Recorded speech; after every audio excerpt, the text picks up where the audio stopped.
পুরুষ তুমি ধন্য, আমাকে কষ্টবতী করে অন্য নারীকে মায়াবতী করে দেওয়ার জন্য। ভুলে যাব সব মায়া, মুছে ফেলবো স্মৃতি। আরে সে তো হলো বহুরূপী, মনে রাখলেই ক্ষতি। অনেক চেষ্টা করেও আজও পাইনি তাহার মন। ভুলতে চেয়েছিলাম তাকে, পাগলাগারদে ভর্তি আছি প্রেমের অপরাধে।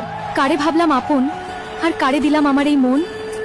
সে তো বুঝলই না তাকে আমার কতটা প্রয়োজন। না বুঝে প্রেমে পড়লাম, সেই প্রেমেই ধ্বংস হলাম। প্রেম সবার জন্য পূর্ণতা নয়, আমার জন্য অভিশাপ।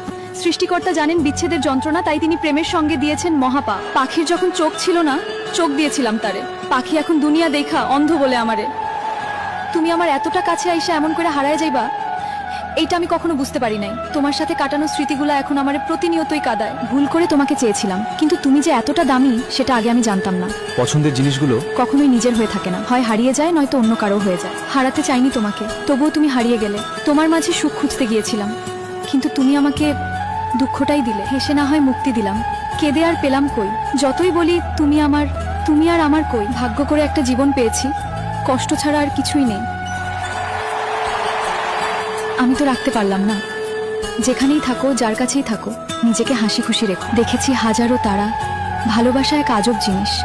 তুমি আমার ভয়ঙ্কর তার মায়া। যখন পাখি একলা ছিল, সঙ্গ দিলাম তাহারে। এখন অনেক সঙ্গী হয়েছে, একলা রেখে আমারে।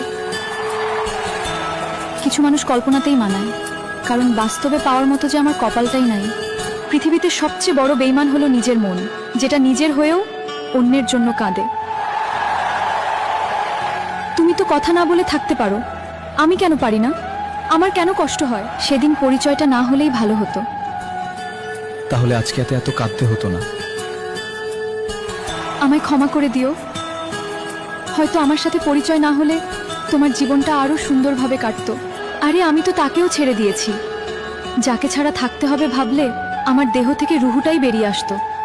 শেষ অভিমানে মৃত্যু হবে, তবু আর কোনোদিন কথা হবে না। একটা সময় যে মানুষটার সাথে রাতের পর রাত জেগে কথা হতো, সেই মানুষটাও সুন্দর করে যত্ন সহকারে এই কলিজায় আঘাত করলো। মরার জন্য বিষ লাগে না, একজনের মায়ায় পড়ে দেখো, তার অভাবেই মারা যাবে। যখন বুঝতে পারলাম মুখ দিয়ে বুকের ব্যথা প্রকাশ করা যায় না, তখন থেকে চুপ হয়ে গেছি। কারণ মুখের কথা নিয়ে বুকের ব্যথা বোঝানো যায় না। মানুষ যাকে মন থেকে চায়, সৃষ্টিকর্তা নাকি তাকে পাইয়ে দেন। তাহলে আমাকে কেন না পাইয়ে রাখলো? আজ পর্যন্ত কখনো শুনেছ পেট কাটার ভয়ে কোনো নারী বলেছে আমি মা হব না? নারী স্বার্থপর না, নারী হলো ত্যাগের আরেক নাম। নিজের শরীরের ব্যথা হাজার হোক আর মৃত্যুর ঝুঁকি জেনেও যে নারী হাসি মুখে মা হতে চায়, সে নারী কখনোই স্বার্থপর হতে পারে না। খুঁজিলাম ভালোবাসা,